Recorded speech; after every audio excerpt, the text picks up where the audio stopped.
Hello everyone and welcome back. ਅੱਜ ਦੀ video ਦੇ ਵਿੱਚ ਆਪਾਂ ਦੇਖਾਂਗੇ ਜਿਹੜਾ ਅੱਜ ਪੇਪਰ ਹੋਇਆ ਹੈਗਾ department of housing urban development ਦਾ, ਜਿਹੜੀ ਪੋਸਟ ਦਾ ਨਾਮ ਸੀਗਾ ਅਕਾਊਂਟੈਂਟ ਦਾ। ਉਹਦਾ ਅੱਜ ਐਗਜ਼ਾਮ ਹੋਇਆ ਸੀਗਾ, ਪੀਪੀਐਸਸੀ ਦੁਆਰਾ ਕੰਡਕਟ ਕਰਵਾਇਆ ਗਿਆ ਸੀਗਾ। ਇਸ ਵੀਡੀਓ ਦੇ ਵਿੱਚ ਆਪਾਂ ਉਹਦੀ ਆਨਸਰ ਕੀ ਤਾਂ ਦੇਖਾਂਗੇ ਹੀ, ਨਾਲ ਨਾਲ ਆਪਾਂ ਐਕਸਪਲੇਨ ਵੀ ਕਰਾਂਗੇ ਉਹਨੂੰ ਬਾਰੇ। ਇਹ ਨਹੀਂ ਕਿ ਕੁਐਸਚਨ ਆਇਆ ਤੇ ਆਨਸਰ ਦੱਸਤਾ ਤੇ ਗੱਲ ਖਤਮ, ਕਿਉਂਕਿ ਆਉਣ ਵਾਲੇ ਐਗਜ਼ਾਮ ਦੇ ਵਿੱਚ ਨਾ ਆਈ ਪੇਪਰ ਦੀ ਐਕਸਪਲੇਨੇਸ਼ਨ ਆਪਾਂ ਨੂੰ ਹੈਲਪ ਕਰ ਸਕਦੀ ਹੈ। ਹੋ ਸਕਦਾ ਕਿਸੇ ਹੋਰ ਪੇਪਰ ਦੇ ਵਿੱਚ ਆਪਾਂ ਨੂੰ ਇੱਦਾਂ ਦਾ ਕੁਐਸਚਨ ਰਿਪੀਟ ਹੋ ਜਾਵੇ। ਤਾਂ ਜ਼ਿਆਦਾ ਸਮਾਂ ਨਾ ਲੈਂਦੇ ਹੋਏ ਅੱਜ ਆਪਾਂ ਸ਼ੁਰੂ ਕਰਦੇ ਹਾਂ ਪਹਿਲੇ ਕੁਐਸਚਨ ਦੇ ਨਾਲ ਕੀ ਆਇਆ ਸੀਗਾ। ਤੇ ਤੁਹਾਨੂੰ ਪਤਾ ਹੀ ਹੈ, ਪਹਿਲਾਂ ਆਪਣੇ ਚੈਨਲ ਦਾ ਨਾਮ ਐਨੀਬਡੀ ਕੈਨ ਲਰਨ ਜੀਕੇ ਸੀਗਾ, ਲੇਕਿਨ ਆਪਾਂ ਹੁਣ ਐਨੀਬਡੀ ਕੈਨ ਲਰਨ ਜੀਕੇ ਤੋਂ ਆਪਣਾ ਨਾਮ ਜਿਹੜਾ ਸ਼ਿਫਟ ਕਰਤਾ ਹੈ study with Sunil Jindal. Just because ਕਿ ਉਸ ਚੈਨਲ ਨੇਮ ਦੇ ਕਾਰਨ ਲੱਭਣ ਦੇ ਵਿੱਚ ਕਾਫੀ ਮੁਸ਼ਕਿਲ ਆ ਰਹੀ ਸੀਗੀ, ਤਾਂ ਮੈਂ ਸੋਚਿਆ ਕਿ ਕਿਉਂ ਨਾ ਨਾਮ ਚੇਂਜ ਕਰ ਦਿੱਤਾ ਜਾਵੇ। ਹਾਲਾਂਕਿ ਆਈਡੀਓਲੋਜੀ ਹਲੇ ਵੀ ਉਹੀ ਹੈ ਕਿ ਆਪਾਂ ਐਨੀਬਡੀ ਨੂੰ, ਹਰ ਇੱਕ ਨੂੰ ਜਿਹੜਾ ਵੀ ਪੜ੍ਹਨਾ ਚਾਹੁੰਦਾ ਉਹਨੂੰ ਆਪਾਂ ਜੀਕੇ ਸਿਖਾਉਣੀ ਹੈ। ਤਾਂ ਆਪਾਂ ਇਸ ਪੇਪਰ ਦੇ ਵਿੱਚ ਸੈੱਟ ਏ ਨੂੰ ਜਿਹੜਾ ਹੈ ਡਿਸਕਸ ਕਰਨ ਵਾਲੇ ਹਾਂ। ਤਾਂ 101ਵਾਂ ਕੁਐਸਚਨ ਸੀਗਾ। ਆ ਤਾਂ ਬਹੁਤ ਹੀ ਕਾਮਨ ਕੁਐਸਚਨ ਹੈਗਾ, ਬਹੁਤ ਪੇਪਰਾਂ 'ਚ ਆ ਚੁੱਕਿਆ ਹੈ ਅਤੇ ਆਈ ਹੋਪ ਤੁਸੀਂ ਸਾਰੇ ਠੀਕ ਵੀ ਕਰਕੇ ਆਏ ਹੋਗੇ ਕਿ ਜਿਹੜੇ father of local self government India ਹੈ ਉਹ ਨੇ Lord ripen. Option number B. ਹਾਲਾਂਕਿ ਤੁਸੀਂ ਆ ਜੇਕਰ ਮੇਰੀ ਆਹ ਵਾਲੀ ਵੀਡੀਓ ਦੇਖੀ ਹੋਣੀ, ਮੈਂ 2 ਵੀਡੀਓਜ਼ ਪਾਈ ਸੀਗੀ ਜਿਹਦੇ ਵਿੱਚ ਮੈਂ ਭਾਰਤ ਦੇ ਗਵਰਨਰ ਜਨਰਲ ਅਤੇ ਵਾਇਸਰਾਏ ਦੇ ਜਿੰਨੇ ਵੀ ਇੰਪੋਰਟੈਂਟ ਕੁਐਸਚਨ ਬਣਦੇ ਨੇ ਡਿਸਕਸ ਕਰ ਚੁੱਕਿਆ ਆਲਰੇਡੀ। ਜੇਕਰ ਤੁਸੀਂ ਵੀਡੀਓ ਦੇਖੀ ਹੈ ਤਾਂ ਵੈਲ ਐਂਡ ਗੁੱਡ ਹੈ, ਜੇਕਰ ਨਹੀਂ ਦੇਖੀ ਤਾਂ ਤੁਸੀਂ ਜਾ ਕੇ ਦੇਖ ਸਕਦੇ ਹੋ, ਕਿਉਂਕਿ ਨੈਕਸਟ ਪੇਪਰ ਦੇ ਵਿੱਚ ਵੀ ਹੋ ਸਕਦਾ ਹੈ ਕਿ ਕੋਈ ਗਵਰਨਰ ਜਨਰਲ ਜਾਂ ਵਾਇਸਰਾਏ ਤੋਂ ਕੁਐਸਚਨ ਪੁੱਛ ਲਿੱਤਾ ਜਾਵੇ, ਅਤੇ ਜ਼ਰੂਰੀ ਨਹੀਂ ਕਿ ਹਰ ਵਾਰ ਕੁਐਸਚਨ ਆਸਾਨ ਹੀ ਪੁੱਛਿਆ ਜਾਵੇਗਾ। ਨੈਕਸਟ ਆਪਾਂ ਡਿਸਕਸ ਕਰਦੇ ਹਾਂ ਬੈਟਲ ਆਫ ਮੁਦਕੀ ਕਿਹਦੇ ਵਿੱਚ ਹੋਈ ਸੀਗੀ। ਤਾਂ ਬੈਟਲ ਆਫ ਮੁਦਕੀ ਹੋਈ ਸੀਗੀ ਜੀ East India company and Sikhs ਦੇ ਵਿੱਚ, ਯਾਨੀ ਕਿ ਸਿੱਖਾਂ ਦੇ ਵਿੱਚ। ਅਤੇ ਈਸਟ ਇੰਡੀਆ ਕੰਪਨੀ ਕਦੋਂ ਹੋਈ ਸੀ? 18 ਦਸੰਬਰ 1845 ਦੇ ਵਿੱਚ, ਅਤੇ ਜਿਹਦੇ ਵਿੱਚ ਬ੍ਰਿਟਿਸ਼ ਆਰਮੀ ਜਿੱਤ ਗਈ ਸੀਗੀ, ਯਾਨੀ ਕਿ ਈਸਟ ਇੰਡੀਆ ਕੰਪਨੀ ਜਿੱਤ ਗਈ ਸੀ ਅਤੇ ਆਪਣੀ ਸਿੱਖ ਖਾਲਸਾ ਆਰਮੀ ਜਿਹੜੀ ਸੀ ਉਹ ਹਾਰ ਗਈ ਸੀ। ਤਾਂ ਆਨਸਰ ਕੀ ਹੋਊਗਾ? ਆਪਸ਼ਨ ਨੰਬਰ ਸੀ, 102 ਦਾ ਸੀ। ਜਿਹੜਾ ਨੈਕਸਟ ਕੁਐਸਚਨ ਹੈ ਉਹ ਬਹੁਤ ਹੀ ਜ਼ਿਆਦਾ ਇੰਟਰਸਟਿੰਗ ਹੈ। ਮੈਨੂੰ ਤਾਂ ਕੁਐਸਚਨ ਪੜ੍ਹ ਕੇ ਕਾਫੀ ਜ਼ਿਆਦਾ ਮਜ਼ਾ ਆਇਆ, ਕਿਉਂਕਿ ਬਹੁਤ ਹੀ ਟ੍ਰਿਕੀ ਜਿਹਾ ਕੁਐਸਚਨ ਹੈਗਾ ਅਤੇ ਮੈਨੂੰ ਪਤਾ ਹੈ ਬਹੁਤ ਸਾਰੇ ਬੱਚੇ ਕਿ ਮੈਕਸੀਮਮ ਬੱਚੇ ਇਸ ਕੁਐਸਚਨ ਨੂੰ ਗਲਤ ਕਰਕੇ ਆਉਣਗੇ। ਰੀਜ਼ਨ ਇਹਦਾ ਛੋਟਾ ਜਿਹਾ ਹੈਗਾ ਕਿ ਕੁਐਸਚਨ ਦੇ ਵਿੱਚ ਕਈ ਵਾਰ ਪੁੱਛਦੇ ਨੇ ਕਿ ਭਗਤ ਸਿੰਘ ਨੇ ਕਿਹਨੂੰ ਮਾਰਿਆ, ਲਾਲਾ ਲਾਜਪਤ ਰਾਏ ਜੀ ਦੀ ਮੌਤ ਦਾ ਬਦਲਾ ਲੈਣ ਲਈ। ਲੇਕਿਨ ਇਹਦੇ ਵਿੱਚ ਪੁੱਛਿਆ ਕੀ ਹੈ ਕਿ ਭਗਤ ਸਿੰਘ ਨੇ ਡਿਸਾਈਡ ਕੀਤਾ ਬਦਲਾ ਲੈਣਾ ਹੈ ਲਾਲਾ ਲਾਜਪਤ ਰਾਏ ਜੀ ਦਾ ਮੌਤ ਦਾ, ਅਤੇ ਉਹ ਕੌਣ ਸੀਗਾ? ਦੈਟ ਮੀਨਸ ਜਿਹੜੇ ਬੰਦੇ ਨੇ ਲਾਠੀ ਚਾਰਜ ਦਾ ਆਰਡਰ ਦਿੱਤਾ ਸੀਗਾ ਉਸ ਬੰਦੇ ਨੂੰ ਮਾਰਨਾ ਸੀਗਾ, ਮਾਰ ਦਿੱਤਾ ਸਾਂਡਰਸ ਨੂੰ ਸੀ। ਇਹ ਗੱਲ ਦੇਖਣ ਵਾਲੀ ਹੈ। ਜੇਕਰ ਆਪਾਂ ਗੱਲ ਕਰੀਏ, ਆਪਾਂ ਨੂੰ ਪਤਾ ਹੀ ਹੈ ਕਿ ਸਾਈਮਨ ਗੋਬੈਕ ਦੇ ਨਾਅਰੇ ਲਾਉਂਦੇ ਹੋਏ ਉਸ ਪ੍ਰੋਟੈਸਟ ਵਿੱਚ ਸ਼ਾਮਿਲ ਹੋਏ ਸੀ ਲਾਲਾ ਲਾਜਪਤ ਰਾਏ। ਕਦੋਂ ਹੋਇਆ ਸੀਗਾ? ਉਹ 1928 ਦੇ ਵਿੱਚ। ਅਤੇ ਇਹਦੇ ਵਿੱਚ ਸਕੋਟ ਦੇ ਵੱਲੋਂ ਚਲਾਈ ਗਈਆਂ ਸੀ ਲਾਠੀਆਂ। ਤਾਂ ਆਨਸਰ ਇਹਦਾ ਆਪਸ਼ਨ ਨੰਬਰ ਏ ਹੋਊਗਾ। ਹਵਾ ਪਰ ਦੇਖ ਲੈਂਦੇ ਹਾਂ, ਜਦੋਂ ਮੈਟਰ ਬ੍ਰਿਟਿਸ਼ ਪਾਰਲੀਮੈਂਟ ਦੇ ਵਿੱਚ ਰੇਜ਼ ਹੋਇਆ ਤਾਂ ਉਹਨਾਂ ਨੇ ਬ੍ਰਿਟਿਸ਼ ਗੌਰਮੈਂਟ ਦਾ ਕੋਈ ਰੋਲ ਨਹੀਂ ਦੱਸਿਆ। ਦੈਟ ਮੀਨਸ ਬ੍ਰਿਟਿਸ਼ ਪਾਰਲੀਮੈਂਟ ਨੇ ਜਦੋਂ ਲਾਲਾ ਲਾਜਪਤ ਰਾਏ ਜੀ ਬਾਰੇ ਪਤਾ ਲੱਗਿਆ ਵੀ ਉਹਨਾਂ ਦੀ ਲਾਠੀ ਚਾਰਜ ਕਰਕੇ ਮੌਤ ਹੋ ਗਈ ਹੈ, ਤਾਂ ਉਹਨਾਂ ਨੇ ਕਿਹਾ ਵੀ ਇਹਦੇ ਵਿੱਚ ਬ੍ਰਿਟਿਸ਼ ਗੌਰਮੈਂਟ ਦਾ ਕੋਈ ਹੱਥ ਨਹੀਂ ਹੈਗਾ। ਲੇਕਿਨ ਆਪਾਂ ਨੂੰ ਪਤਾ ਹੀ ਹੈ ਵੀ ਕੋਈ ਵੀ ਸਰਕਾਰ ਹੈ ਆਪਣੇ ਹੱਥੀਂ ਨਹੀਂ ਲੈਣਾ ਚਾਹੁੰਦੀ ਇਹਨਾਂ ਗੱਲਾਂ ਨੂੰ। ਅਤੇ ਫਿਰ ਭਗਤ ਸਿੰਘ ਅਤੇ ਜਿਹੜੇ HSRA ਦੇ ਰੈਵੋਲੂਸ਼ਨਰੀ ਸੀਗੇ, ਉਹਨਾਂ ਨੇ ਕੀ ਕੀਤਾ ਜੀ, ਉਹਨਾਂ ਦੀ ਮੌਤ ਦਾ ਬਦਲਾ ਲੈਣ ਦਾ ਸੋਚਿਆ, ਅਤੇ ਉਹਨਾਂ ਨੇ ਪਲੋਟ ਤਾਂ ਕੀਤਾ ਸੀਗਾ ਕਿ ਸੌਂਡਰਸ ਨੂੰ ਮਾਰਨਾ ਹੈਗਾ, ਬਟ ਬਾਈ ਮਿਸਟੇਕ ਉਹਨਾਂ ਨੇ ਮਾਰ ਦਿੱਤਾ ਸੀਗਾ ਸਾਂਡਰਸ ਨੂੰ। ਤਾਂ ਆਪਸ਼ਨ ਨੰਬਰ ਏ ਦਾ ਸਹੀ ਆਨਸਰ ਹੋਊਗਾ। ਅਤੇ ਮੈਨੂੰ ਪਤਾ ਸੀਗਾ ਇਹ ਕੁਐਸਚਨ ਟ੍ਰਿਕੀ ਹੈ, ਅਤੇ ਜਿਹਨੂੰ ਐਗਜ਼ੈਕਟ ਨੌਲੇਜ ਹੈ ਮੈਂ ਤਾਂ ਹੀ ਕਹਿੰਦਾ ਉਹਨਾਂ ਡਾਇਰੈਕਟ ਕੁਐਸਚਨ ਆਨਸਰ ਨਾ ਦੇਖਿਆ ਕਰੋ, ਪੜ੍ਹ ਲਿਆ ਕਰੋ ਵੀ ਐਕਚੁਅਲੀ ਹੁੰਦਾ ਵੀ ਕੀ ਹੈ ਨਾਲ ਉਹਦੇ। ਨੈਕਸਟ ਗੱਲ ਕਰ ਰਿਹਾ ਹੈ, ਬਹੁਤ ਈਜ਼ੀ ਕੁਐਸਚਨ ਸੀਗਾ, ਸਾਰਿਆਂ ਨੂੰ ਪਤਾ ਹੈ ਕਿ ਚੰਡੀਗੜ੍ਹ ਦਾ ਆਰਕੀਟੈਕਟ ਕਿਹਨੇ ਡਿਜ਼ਾਈਨ ਕੀਤਾ ਸੀਗਾ? ਲੇ ਕੋਰਬਜ਼ਰ ਹੈ। ਆਪਸ਼ਨ ਨੰਬਰ ਏ ਦਾ ਬਿਲਕੁਲ ਸਹੀ ਆਨਸਰ ਹੈ। ਲੇਕਿਨ ਜੇ ਮੈਂ ਲੇ ਕੋਰਬਜ਼ਰ ਦੀ ਗੱਲ ਕਰਾਂ ਤਾਂ ਉਹਨਾਂ ਨੇ ਹੋਰ ਕੀ ਬਣਾਇਆ ਸੀਗਾ? ਦੇਖੋ ਜਿਵੇਂ ਪੈਰਿਸ ਦੇ ਵਿੱਚ ਵੀ, ਮੈਰਸਿਲਿਸ ਦੇ ਵਿੱਚ ਵੀ, ਅਤੇ ਇੰਡੀਆ ਦੇ ਵਿੱਚ ਵੀ ਇਹਨਾਂ ਨੇ ਇਹ ਬਿਲਡਿੰਗਾਂ ਬਣਾਈ ਸੀ, ਜਿਨ੍ਹਾਂ ਕਰਕੇ ਇਹਨਾਂ ਦਾ ਕਾਫੀ ਨਾਮ ਮਸ਼ਹੂਰ ਹੈਗਾ। ਲੇਕਿਨ ਚੰਡੀਗੜ੍ਹ ਕਰਕੇ ਤਾਂ ਜਾਣੇ ਜਾਂਦੇ ਨੇ।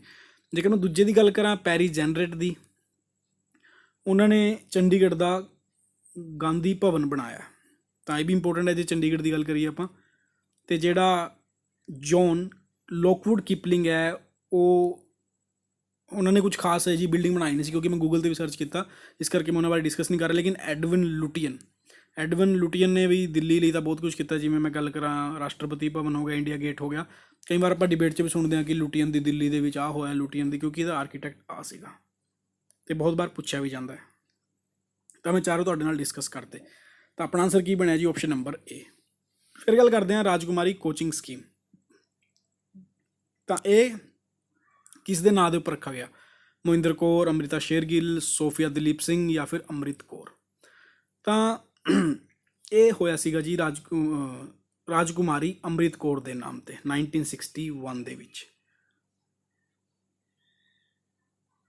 ਕਿਉਂਕਿ ਜਿਹੜੇ ਧਿਆਨ ਚੰਦ ਸੀਗੇ, ਆਪਾਂ ਨੂੰ ਪਤਾ ਹਾਕੀ ਦੇ ਪਲੇਅਰ ਸੀਗੇ, ਉਹਨਾਂ ਨੇ ਜੁਆਇਨ ਕੀਤੀ ਸੀਗੀ ਇਹ ਕੋਚਿੰਗ ਸਕੀਮ, ਤੇ ਉਹ ਚੀਫ ਸੀਗੇ ਹਾਕੀ ਦੇ, ਯਾਨੀ ਕਿ ਕੋਚ ਸੀਗੇ, ਚੀਫ ਕੋਚ ਹਾਕੀ ਦੇ। ਤਾਂ ਇਹਦਾ ਆਨਸਰ ਹੋ ਜਾਊਗਾ ਆਪਸ਼ਨ ਨੰਬਰ ਡੀ, 105 ਦਾ ਡੀ। ਤੇ ਤੁਹਾਨੂੰ ਲੱਗਦਾ ਜੇਕਰ ਮੈਂ ਕੋਈ ਕੁਐਸਚਨ ਗਲਤ ਡਿਸਕਸ ਕਰ ਰਿਹਾ ਤਾਂ ਡੈਫੀਨਿਟਲੀ ਤੁਸੀਂ ਕਮੈਂਟ ਸੈਕਸ਼ਨ ਦੇ ਵਿੱਚ ਦੱਸਿਓ, ਆਪਾਂ ਨੈਕਸਟ ਵੀਡੀਓ ਦੇ ਵਿੱਚ ਉਹਦੇ ਆਪਣੇ ਜਿਹੜੇ ਡਾਊਟਸ ਨੇ ਉਹ ਲੈ ਲਵਾਂਗੇ। ਨੈਕਸਟ ਕੁਐਸਚਨ ਸੀਗਾ ਕਿ ਇਹਨਾਂ ਵਿੱਚੋਂ ਕਿਹੜੀ ਵੈਸਟ ਫਲੋਇੰਗ ਰਿਵਰ ਨਹੀਂ ਹੈ? ਹਾਲਾਂਕਿ ਇਹ ਕੁਐਸਚਨ ਕਾਫੀ ਜ਼ਿਆਦਾ ਮੁਸ਼ਕਿਲ ਸੀਗਾ, ਮੈਨੂੰ ਨਹੀਂ ਲੱਗਦਾ ਕਿ ਕੋਈ ਬੱਚਾ ਇਹਨੂੰ ਆਨਸਰ ਕਰ ਪਾਏਗਾ, ਕਿਉਂਕਿ ਇੱਕ ਟ੍ਰਿਬਿਊਟਰੀਆਂ ਸੀਗੀਆਂ, ਛੋਟੀ ਛੋਟੀ ਨਦੀਆਂ ਸੀਗੀਆਂ, ਅਤੇ ਸਾਊਥ ਦੀ ਨਦੀਆਂ ਬੇਸਿਕਲੀ ਸੀਗੀਆਂ, ਇਸ ਕਰਕੇ ਮੈਨੂੰ ਨਹੀਂ ਲੱਗਦਾ ਕਿ ਕਾਫੀ ਬੱਚਿਆਂ ਨੂੰ ਆਉਂਦਾ ਹੋਊਗਾ, ਇਹ ਬਹੁਤ ਹੀ ਇੱਕਾ ਦੁੱਕਾ ਬੱਚਾ ਹੋਊਗਾ। ਅਤੇ ਜੇਕਰ ਮੈਂ ਗੱਲ ਕਰਾਂ, ਕਿਉਂਕਿ ਇਹਦੇ ਬਾਰੇ ਆਪਾਂ ਡਿਸਕਸ ਨਹੀਂ ਕਰ ਸਕਦੇ, ਕਿਉਂਕਿ ਇੱਕ ਮੈਪ ਦੇ ਵਿੱਚ ਚਾਰਾਂ ਨੂੰ ਪਾਉਣਾ ਕਾਫੀ ਜ਼ਿਆਦਾ ਟਾਈਮ ਦਾ ਕੰਮ ਸੀਗਾ, ਲੇਕਿਨ ਮੈਂ ਤੁਹਾਨੂੰ ਆਨਸਰ ਦੱਸ ਦਿੰਦਾ। ਆਨਸਰ ਹੈਗਾ ਇਹਦਾ ਇਹ ਲਹਿਰੂ, ਆਪਸ਼ਨ ਨੰਬਰ ਡੀ। ਜੇ ਚਾਹੁੰਦੇ ਹੋ ਮੈਂ ਅਗਲੀ ਵੀਡੀਓ ਦੇ ਵਿੱਚ ਡਿਸਕਸ ਵੀ ਕਰ ਸਕਦਾ ਇਸ ਕੁਐਸਚਨ ਨੂੰ। ਨੈਕਸਟ ਗੱਲ ਕਰ ਰਿਹਾ ਹੈ ਪੰਗਨ ਪਾਸ ਜਿਹੜਾ ਹੈਗਾ ਉਹ ਐਲਟੀਟਿਊਡ ਯਾਨੀ ਕਿ 3072 ਮੀਟਰ ਦੀ ਹਾਈਟ 'ਤੇ ਹੈ, ਅਤੇ ਕਿਹੜੀ ਕਿਹੜੀ ਕੰਟਰੀਜ਼ ਨੂੰ ਜੋੜਦਾ ਹੈ? ਇੰਡੀਆ, ਬੰਗਲਾਦੇਸ਼, ਕਿਉਂਕਿ ਇੰਡੀਆ ਦਾ ਹੈ ਤਾਂ ਹੀ ਇਹ ਪੁੱਛਿਆ ਗਿਆ ਹੈਗਾ ਕੁਐਸਚਨ ਦੇ ਵਿੱਚ। ਅਤੇ ਇਹ ਨਾ ਤੁਹਾਨੂੰ ਛੋਟਾ ਜਿਹਾ ਮੈਪ ਦਿਖਾਉਣਾ ਤੁਹਾਨੂੰ ਮੈਂ, ਇਹ ਤੁਸੀਂ ਦੇਖ ਰਹੇ ਹੋ ਮਿਆਂਮਾਰ। ਇਹ ਜਿਹੜੇ ਮੈਪ ਆ ਜਿਹੜਾ ਆਪਣਾ ਹੈਗਾ ਆਂਧਰਾ ਪ੍ਰਦੇਸ਼ ਆ, ਆਪਾਂ ਇੰਡੀਆ ਹੀ ਕਹਿ ਦਿੰਦੇ ਹਾਂ। ਤੁਸੀਂ ਦੇਖ ਰਹੇ ਹੋ ਕਿ ਆ ਵੀ ਜਿਹੜਾ ਪਾਸ ਹੈ ਆਂਧਰਾ ਪ੍ਰਦੇਸ਼ ਦੇ ਅਰੁਣਾਚਲ ਪ੍ਰਦੇਸ਼ ਦੇ ਅੰਦਰ ਹੀ ਹੈ, ਅਰੁਣਾਚਲ ਪ੍ਰਦੇਸ਼, ਅਤੇ ਆ ਹੋ ਗਿਆ ਚਾਈਨਾ ਦੇ ਨਾਲ, ਠੀਕ ਹੈ, ਆ ਵੀ ਅਰੁਣਾਚਲ ਪ੍ਰਦੇਸ਼ ਦਾ ਹੋ ਗਿਆ। ਲੇਕਿਨ ਜਿਹੜੇ ਆਹ ਪਾਸਿਸ ਨੇ ਨਾ, ਜਿਹੜੇ ਬਲੂ ਲਾਈਨ 'ਚ ਨੇ, ਆ ਸਾਰੇ ਹੀ ਮਿਆਂਮਾਰ ਨਾਲ ਨੇ, ਅਤੇ ਜਿਹੜਾ ਆਹ ਵਾਲਾ ਪਾਸ ਹੈ ਲਾਸਟ ਵਾਲਾ, ਇਹ ਹੈਗਾ ਪੰਗਨ ਪਾਸ ਹੀ ਹੈ। ਤਾਂ ਆਪਾਂ ਕਹਿ ਸਕਦੇ ਹਾਂ ਵੀ ਇੰਡੀਆ ਐਂਡ ਮਿਆਂਮਾਰ ਦੇ ਵਿੱਚ ਜਿਹੜਾ ਹੈਗਾ ਇਹ ਪਾਸ ਹੈ। ਤਾਂ ਆਪਸ਼ਨ ਨੰਬਰ ਬੀ ਇਹਦਾ ਸਹੀ ਆਨਸਰ ਹੋਏਗਾ। ਨੈਕਸਟ ਗੱਲ ਕਰਦੇ ਤੇ ਨੈਕਸਟ ਕਾਫੀ ਈਜ਼ੀ ਕੁਐਸਚਨ ਸੀਗਾ, ਇਹ ਤਾਂ ਜਿਹੜਾ ਬੱਚਾ ਤਿਆਰੀ ਕਰ ਰਿਹਾ ਉਹਨੂੰ ਬੜੇ ਬੇਸਿਕ ਕੁਐਸਚਨ ਹੈ, ਪਤਾ ਹੋਣਾ ਚਾਹੀਦਾ ਕਿ ਰੈੱਡ ਕਲਿਫ ਲਾਈਨ ਇੰਡੀਆ ਅਤੇ ਪਾਕਿਸਤਾਨ ਦੇ ਵਿੱਚ ਹੈ, ਮੈਕਮੋਹਨ ਲਾਈਨ ਇੰਡੀਆ ਅਤੇ ਚਾਈਨਾ ਦੇ ਵਿੱਚ ਹੈ, ਡੂਰਨ ਲਾਈਨ ਪਾਕਿਸਤਾਨ ਅਤੇ ਅਫਗਾਨਿਸਤਾਨ ਦੇ ਵਿੱਚ ਹੈ। ਹਾਲਾਂਕਿ ਆਪਾਂ ਇੰਡੀਆ ਦੇ ਵਿੱਚ ਵੀ ਬੋਲਦੇ ਹਾਂ, ਕਿਉਂਕਿ ਜਿਹੜਾ ਛੋਟਾ ਜਿਹਾ ਪਾਰਟ ਹੈ ਨਾ 80 ਕਿਲੋਮੀਟਰ ਦਾ ਇਹ ਬਾਉਂਡਰੀ ਸ਼ੇਅਰ ਕਰਦੀ ਹੈ, ਤਾਂ ਆਪਾਂ ਉਹ ਕਸ਼ਮੀਰ ਦੇ ਨਾਮ 'ਤੇ ਜਿਹੜਾ ਪਾਕਿਸਤਾਨ ਓਕੂਪਾਈਡ ਕਸ਼ਮੀਰ ਹੈ, ਲੇਕਿਨ ਇੰਡੀਅਨ ਟੈਰੇਟਰੀ ਪਾਕਿਸਤਾਨ ਓਕੂਪਾਈਡ ਕਸ਼ਮੀਰ ਨੂੰ ਵੀ ਇੰਡੀਆ ਦੀ ਟੈਰੇਟਰੀ ਮੰਨਦੀ ਹੈ, ਤਾਂ ਇਸ ਲਈ ਆਪਾਂ ਕਹਿ ਸਕਦੇ ਹਾਂ ਕਿ ਇੰਡੀਆ ਅਤੇ ਅਫਗਾਨਿਸਤਾਨ ਦੇ ਵਿੱਚ ਡੂਰਨ ਲਾਈਨ ਹੈ। ਨੈਕਸਟ ਗੱਲ ਕਰਦੇ ਜਿਹੜਾ ਸਿਗਫਰੀਡ ਲਾਈਨ ਹੈ ਉਹ ਫਰਾਂਸ ਅਤੇ ਜਰਮਨੀ ਦੇ ਵਿੱਚ ਹੈ। ਹੁਣ ਤੁਸੀਂ ਆਨਸਰ ਆਪਣੇ ਆਪ ਦੇਖ ਹੀ ਲਿਓ ਜੀ, ਫਸਟ ਦਾ ਹੈ ਥਰਡ, ਤਾਂ ਦੋ ਆਪਸ਼ਨ ਦਾ ਕੱਟ ਦੋ ਆ ਪਹਿਲਾਂ ਹੀ, ਤਾਂ ਫਸਟ ਦਾ ਥਰਡ ਹੈ ਅਤੇ ਸੈਕਿੰਡ ਦਾ ਬੀ ਹੈ, ਬਿਲਕੁਲ ਸਹੀ ਹੈ। ਸੀ ਦਾ ਜਿਹੜਾ ਹੈ ਉਹ 4 ਹੈ, ਦੈਟ ਮੀਨਸ ਆਪਸ਼ਨ ਨੰਬਰ ਸੀ ਇਹਦਾ ਸਹੀ ਆਨਸਰ ਹੋਏਗਾ। ਆਈ ਗੈਸ ਮੈਂ ਕੁਝ ਥੋੜ੍ਹਾ ਜਿਹਾ ਗਲਤ ਕਰ ਗਿਆ, ਵੇਟ ਨਹੀਂ, ਬਿਲਕੁਲ ਸਹੀ ਹੈ, ਆਪਸ਼ਨ ਨੰਬਰ ਸੀ ਹੀ ਆਏਗਾ। ਮੈਂ ਆਪਸ਼ਨ ਦੇ ਵਿੱਚ ਕਨਫਿਊਜ਼ ਹੋ ਗਿਆ ਸੀਗਾ, ਆਪਸ਼ਨ ਨੰਬਰ ਸੀ ਹੀ ਆਏਗਾ। ਨੈਕਸਟ ਗੱਲ ਕਰਦੇ ਹਾਂ ਨੈਸ਼ਨਲ ਮੋਨਟਾਈਜੇਸ਼ਨ ਪਾਈਪਲਾਈਨ ਕਿਸ ਵਿਲ ਲਾਂਚ ਹੋਈ ਸੀਗੀ? ਦੈਟ ਮੀਨਸ ਇਹ ਕਰੰਟ ਅਫੇਅਰ ਦਾ ਕੁਐਸਚਨ ਹੈ ਅਤੇ ਸਿੱਧਾ ਹੀ ਦਿਖ ਰਿਹਾ ਆਪਾਂ ਨੂੰ, ਅਤੇ ਇਹ ਲਾਂਚ ਹੋਈ ਸੀਗੀ ਜੀ ਸੈਪਟੈਂਬਰ ਦੇ ਵਿੱਚ, ਆਪਸ਼ਨ ਨੰਬਰ ਡੀ। ਅਤੇ ਇਹਨੂੰ ਆਪਾਂ ਅਗਲੀ ਵੀਡੀਓ ਦੇ ਵਿੱਚ ਡਿਸਕਸ ਕਰਾਂਗੇ ਕਿ ਨੈਸ਼ਨਲ ਮੋਨਟਾਈਜੇਸ਼ਨ ਪਾਈਪਲਾਈਨ ਜਿਹੜੀ ਹੈ ਉਹ ਕਦੋਂ ਲਾਂਚ ਹੋਈ ਸੀ ਅਤੇ ਹੈ ਕੀ ਹੈ ਬੇਸਿਕਲੀ।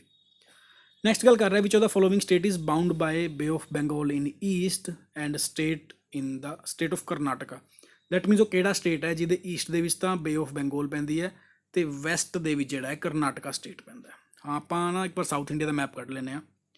ਆਹ ਦੇਖੋ ਜੀ, ਕਰਨਾਟਕਾ ਵੈਸਟ ਦੇ ਵਿੱਚ ਹੈ ਅਤੇ ਬੇ ਆਫ ਬੰਗਾਲ ਈਸਟ ਦੇ ਵਿੱਚ ਹੈ, ਤਾਂ ਸਟੇਟ ਕਿਹੜਾ ਹੈ? ਆਂਧਰਾ ਪ੍ਰਦੇਸ਼।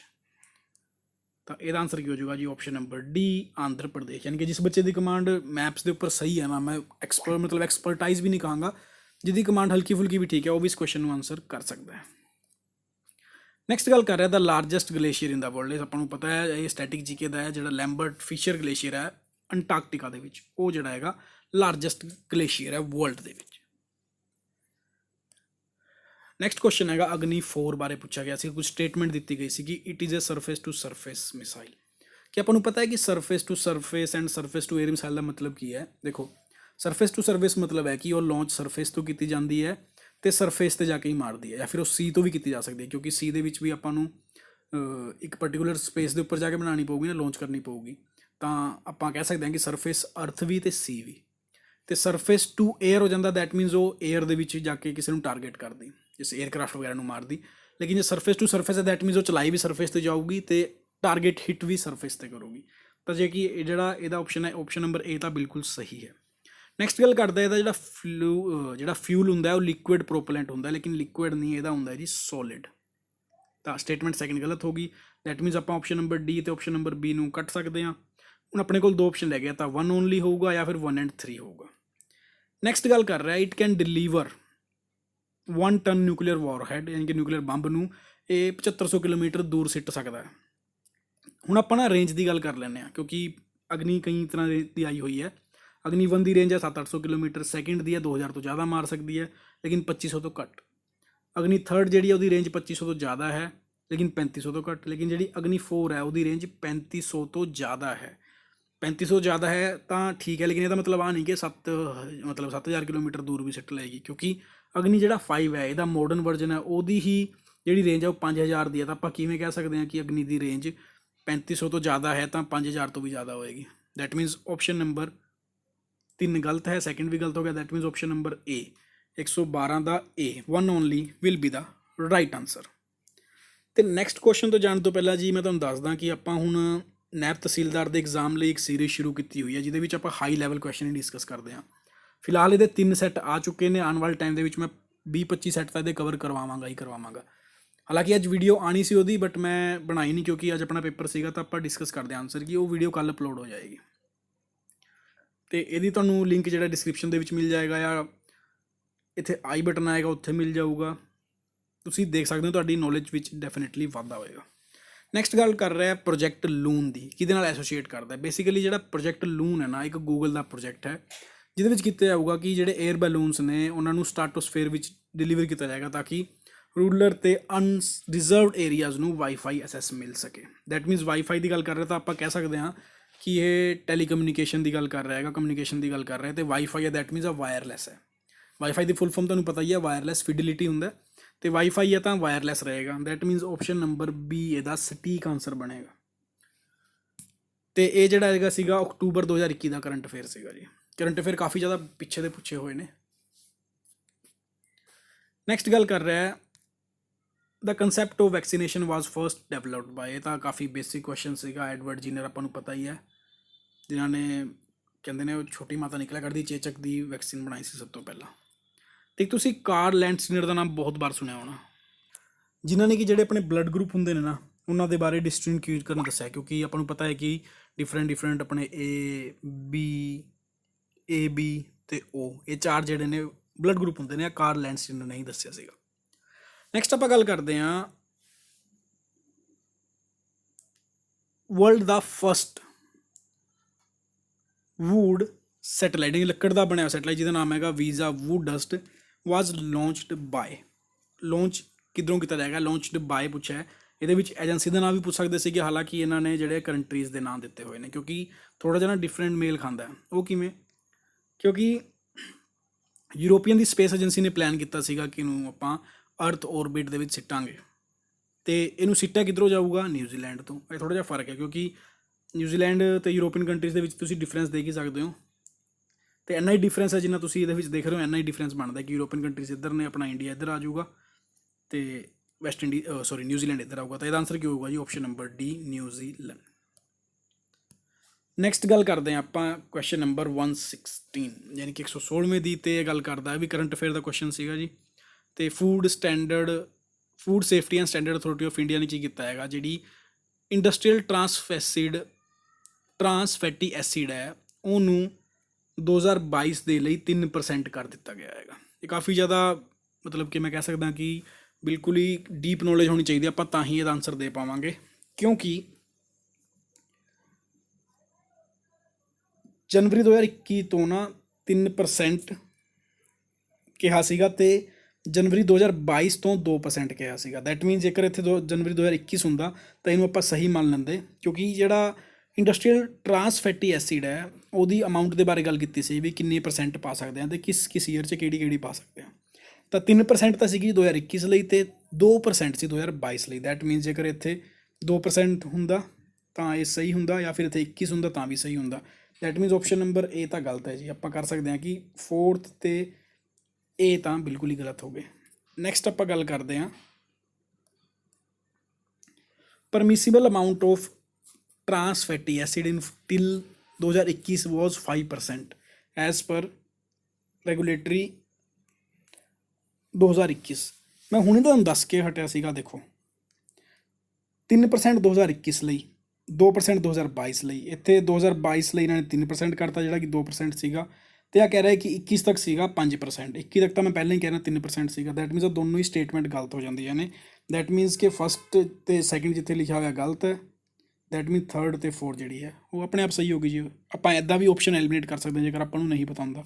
ਨੈਕਸਟ ਗੱਲ ਕਰ ਰਿਹਾ ਕਿ ਇਹ ਸਬ ਕੈਟਾਗਰੀ ਹੁੰਦੀ ਹੈ ਅਨਸੈਚੂਰੇਟਡ ਫੈਟੀ ਐਸਿਡ ਦੀ, ਜਿਨ੍ਹਾਂ ਨੂੰ ਆਰਟੀਫਿਸ਼ਲੀ ਬਣਾਇਆ ਜਾਂਦਾ ਅਤੇ ਆਪਾਂ ਇਹਨਾਂ ਨੂੰ ਹਾਈਡਰੋਜਨੇਸ਼ਨ ਕਹਿੰਦੇ ਨੇ, ਕਿਉਂਕਿ ਹਾਈਡਰੋਜਨ ਦੀ ਵਰਤੋਂ ਕੀਤੀ ਜਾਂਦੀ ਅਤੇ ਨਿਕਲ ਐਜ਼ ਏ ਕੈਟਲਿਸਟ ਪੈਂਦਾ। ਤਾਂ ਦੈਟ ਮੀਨਸ ਥਰਡ ਆਪਸ਼ਨ ਬਿਲਕੁਲ ਸਹੀ ਹੈ। ਅਤੇ ਨੈਕਸਟ ਗੱਲ ਕਰ ਰਹੇ ਟਰਾਂਸਫੈਟ ਕੀ ਕਰਦਾ ਹੈਗਾ, ਹਾਰਟ ਅਟੈਕ ਨੂੰ ਵਧਾਉਣ ਦੀ ਉਹ ਕਰਦਾ ਹੈਗਾ, ਕੋਰੋਨਰੀ ਹਾਰਟ ਡਿਸੀਜ਼।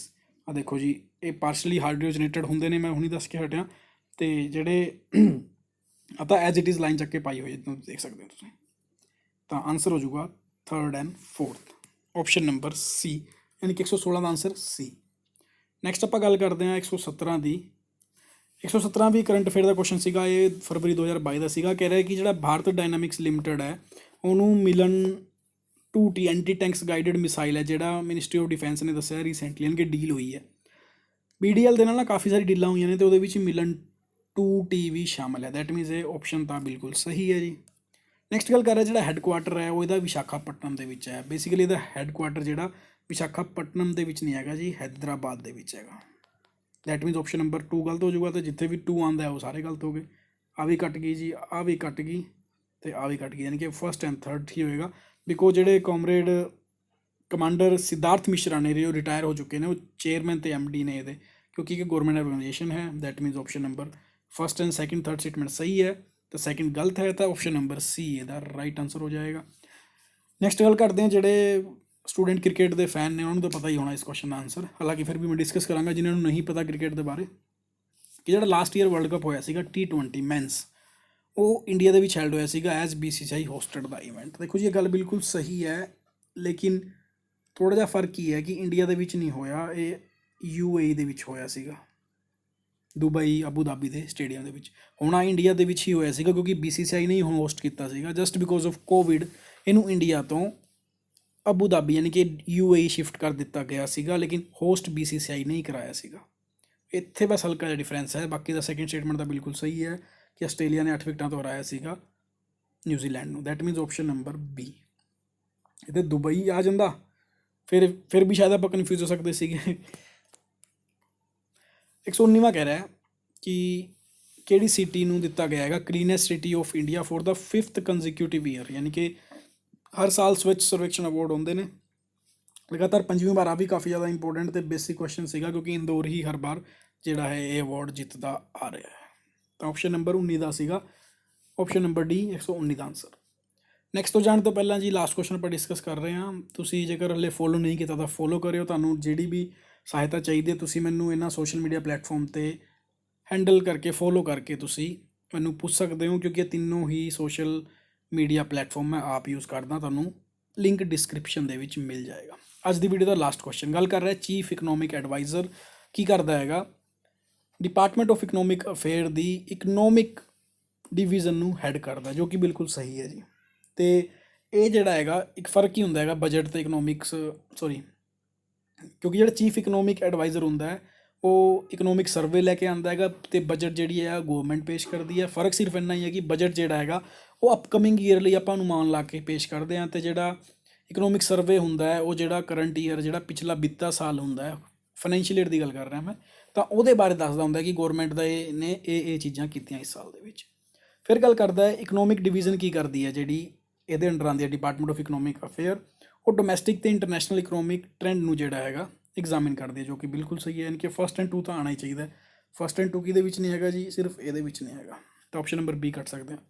ਫਿਰ ਗੱਲ ਕਰਦਾ ਹੈ ਕਿ ਜਿਹੜਾ ਆਫਿਸ ਹੈਗਾ ਇਕਨੋਮਿਕ ਐਡਵਾਈਜ਼ਰ ਦਾ ਉਹ ਮਿਨਿਸਟਰੀ ਆਫ ਫਾਈਨੈਂਸ ਨਾਲ ਅਟੈਚ ਹੈ, ਅਤੇ ਇੱਥੇ ਹੀ ਜਿਹੜੇ ਸਟੂਡੈਂਟ ਨੇ ਗਲਤੀ ਖਾਣਗੇ ਕਿਉਂਕਿ ਇਹ ਅਟੈਚ ਹੈਗਾ ministry of commerce and industry, ਯਾਨੀ ਕਿ 3 ਨੂੰ ਆਪਾਂ ਗਲਤ ਕਰਦੇ, ਜੇ 3 ਨੂੰ ਗਲਤ ਕਰਦੇ ਨੇ ਤਾਂ ਆਨਸਰ ਆਪਾਂ ਨੂੰ ਸਾਫ਼ ਮਿਲ ਜਾਂਦਾ ਜੀ। First and second are the correct answer, option number A। ਫਿਰ ਵੀ ਆਪਾਂ ਫੋਰਥ ਨੂੰ ਡਿਸਕਸ ਕਰ ਲੈਂਦੇ ਹਾਂ। ਇਹ ਕਹਿ ਰਿਹਾ ਕਿ ਚੀਫ ਇਕਨੋਮਿਕ ਐਡਵਾਈਜ਼ਰ ਜਿਹੜਾ ਹੈ ਉਹ ਡਾਇਰੈਕਟਲੀ ਰਿਪੋਰਟ ਕਰਦਾ ਹੈ ministry of commerce and industry. ਦੇਖੋ ਜੀ ਇੱਥੇ ਮਿਨਿਸਟਰੀ ਆਫ ਕਾਮਰਸ ਇੰਡਸਟਰੀ ਪਾਤਾ, ਇੱਥੇ ਮਿਨਿਸਟਰੀ ਆਫ ਫਾਈਨੈਂਸ ਪਾਤਾ। ਜਾਂ ਉਲਟਾ ਹੁੰਦਾ ਫਿਰ ਸਹੀ ਹੋ ਜਾਣਾ ਸੀਗਾ, ਕਿਉਂਕਿ ਇਹ ਰਿਪੋਰਟ ਕਿਹਨੂੰ ਕਰਦਾ ਹੈ? ਫਾਈਨੈਂਸ ਮਿਨਿਸਟਰ ਨੂੰ ਰਿਪੋਰਟ ਕਰਦਾ ਹੈ। ਥੋੜ੍ਹਾ ਜਿਹਾ ਦੋਨੋਂ ਤਰਫ ਨਾ ਮਿਨਿਸਟਰੀ ਘੁਮਾਤੀਆਂ ਅਤੇ ਕੁਐਸਚਨ ਡਿਫਿਕਲਟ ਬਣਾਤਾ। ਹੈਗਾ ਸੀ ਸਿੰਪਲ, ਅਤੇ ਆਪਾਂ ਵੀ ਚਾਰ ਲਾਈਨਾਂ ਦੇਖ ਕੇ ਨਾ ਵੈਸੇ ਹੀ ਡਰ ਜਾਂਦੇ ਹਾਂ, ਹੋਇਆ ਕੀ ਆ ਗਿਆ। ਲੇਕਿਨ ਇੰਨਾ ਮੁਸ਼ਕਿਲ ਹੁੰਦਾ ਨਹੀਂ ਜੇ ਆਪਾਂ ਡੀਪਲੀ ਸੋਚੀਏ। ਤਾਂ ਆਪਸ਼ਨ ਨੰਬਰ ਏ ਇਹਦਾ ਸਹੀ ਆਂਸਰ ਹੋਊਗਾ। ਜੇਕਰ ਤੁਸੀਂ ਲੱਗਦਾ ਵੀ ਮੈਂ ਕਿਸੇ ਕੁਐਸਚਨ ਦਾ ਆਂਸਰ ਗਲਤ ਦਿੱਤਾ ਹੈ ਤਾਂ ਕਮੈਂਟ ਸੈਕਸ਼ਨ ਦੇ ਵਿੱਚ ਜ਼ਰੂਰ ਦੱਸਿਓ। ਅਤੇ ਪੇਪਰ ਜਿਹੜਾ ਸੀਗਾ ਓਕੇ ਸੀਗਾ, ਈਜ਼ੀ ਟੂ ਮੋਡਰੇਟ ਲੈਵਲ ਕਹਿ ਸਕਦੇ ਆਪਾਂ, ਹਾਈ ਲੈਵਲ ਦਾ ਨਹੀਂ ਆਇਆ ਸੀਗਾ। ਤਾਂ ਥੈਂਕਸ ਫॉर ਵਾਚਿੰਗ ਜੀ। ਜੇਕਰ ਵੀਡੀਓ ਅੱਛੀ ਲੱਗੀ ਹੋਵੇ, ਤੁਹਾਨੂੰ ਸਮਝ ਆਏ ਤਾਂ ਲਾਈਕ ਜ਼ਰੂਰ ਕਰਿਓ ਅਤੇ ਸ਼ੇਅਰ ਕਰਿਓ। ਜਿਹੜੇ ਬੱਚੇ ਪੇਪਰ ਦੇ ਕੇ ਆਏ ਨੇ ਉਹ ਐਟਲੀਸਟ ਆਪਣੀ ਜੀਕੇ ਦੀ ਆਂਸਰ ਕੀਤਾ ਦੇਖ ਰਹੇ। ਜੇ ਤੁਸੀਂ ਚਾਹੁੰਦੇ ਹੋ ਮੈਂ ਹੋਰ ਪਾਰਟ ਵੀ ਡਿਸਕਸ ਕਰਾਂ, ਰੀਜ਼ਨਿੰਗ ਵਗੈਰਾ ਵੀ, ਉਹ ਵੀ ਕਰ ਸਕਦਾ, ਲੇਕਿਨ ਤੁਸੀਂ ਮੈਨੂੰ ਕਮੈਂਟ ਸੈਕਸ਼ਨ ਦੇ ਵਿੱਚ ਲਿਖ ਕੇ ਦੱਸਿਓ। ਤਾਂ ਥੈਂਕਸ ਫॉर ਵਾਚਿੰਗ ਜੀ, ਜਲਦੀ ਮਿਲਾਂਗੇ। ਜੈ ਹਿੰਦ। ਅਤੇ ਉਹ ਡੈਫੀਨੇਟਲੀ ਜਿਹੜੀ ਆਪਣਾ ਪਾਰਟ 4 ਹੈਗਾ ਉਹ ਆਪਾਂ ਕੱਲ੍ਹ ਅਪਲੋਡ ਕਰ ਦੇਵਾਂਗੇ। ਜੈ ਹਿੰਦ।